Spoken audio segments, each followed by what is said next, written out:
täällä on meidän pörröporukka seinä ja täällä on kamera, millä sä voit ottaa omasta pörröstä kuvan. Täällä on myös selkeät käyttöohjeet, mutta katsotaan se sitten läpi. Tää on ihan super easy käyttää. Tästä linssistä sä voit pyörittää tämän offista on. Sitten kun se on valmis, niin siinä palaa valo.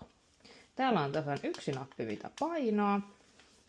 Katso tuosta, että pörrö näkyy varmasti siinä kuvassa. Ja painan napista. Sitten sen jälkeen täältä tulostuu kuva. Wii. Sitten sen voi ottaa sieltä pois. Ja tämän voi laittaa takaisin kiinni paikalleen. Ja sitten mennään sen kuvan kanssa tänne. Tää laitetaan tuohon noin. Ja sitten siinä on pörröstä kuva. Oletko se tänne?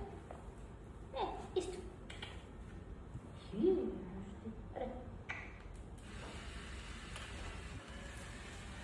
Ja